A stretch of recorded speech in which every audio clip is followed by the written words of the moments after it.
Vous remarquerez que ce qui est dit dans les 4 premiers passages de la lecture de Matthieu 4,4, Jean 6,3, 8,47, 1 Pierre 1,23, résulte du fait que le Seigneur Jésus était l'homme céleste.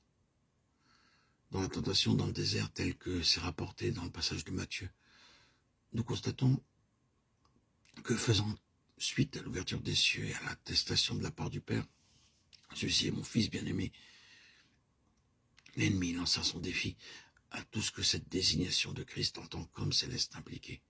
Si tu es fils. Les tentations avaient leur base dans le fait du caractère céleste du Seigneur Jésus. Dans les passages de l'évangile de Jean, on constate le même trait caractéristique. Comme nous l'avons déjà remarqué, Jean garde constamment en vue le caractère céleste du Seigneur Jésus, depuis les premiers mots de son évangile jusqu'à la fin. Le défi du Seigneur Jésus porte en lui cette même signification. Ne crois-tu pas que je suis dans le Père? L'homme céleste nous est présenté à ce point en relation avec la parole de Dieu.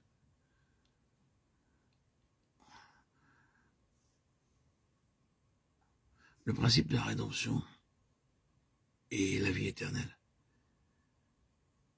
La vie éternelle parfaite en Christ, progressive en nous.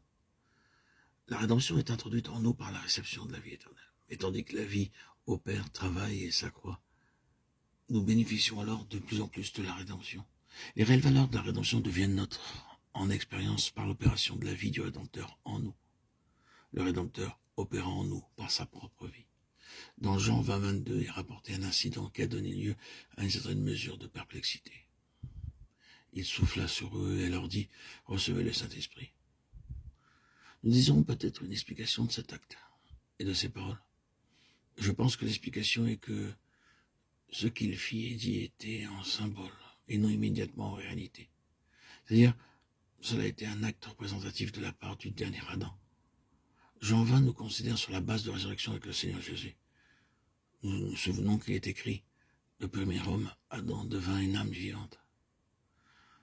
Le dernier Adam est devenu un esprit vivifiant. 1 Corinthiens 15, 45.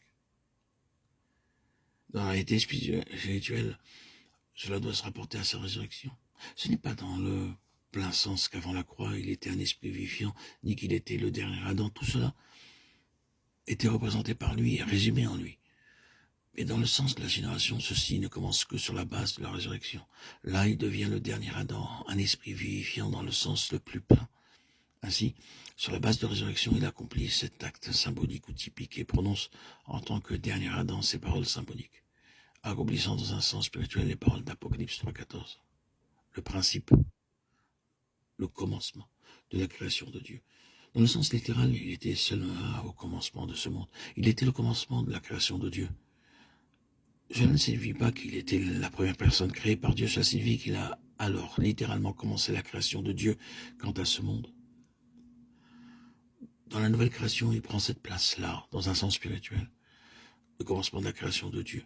Au commencement de la création littérale, il y a eu l'introduction d'un souffle de vie dans l'homme. Maintenant, en tant que dernier Adam, en tant qu'esprit vivifiant, il souffle sur eux. C'est un acte typique. C'est le dernier Adam agissant d'une manière symbolique à l'égard des premiers membres de la nouvelle création, le commencement de la création de Dieu. Il infuse symboliquement la vie éternelle à la nouvelle création. C'est seulement un acte symbolique car l'esprit n'était pas encore donné. La pleine expression de cela vint plus tard à la Pentecôte.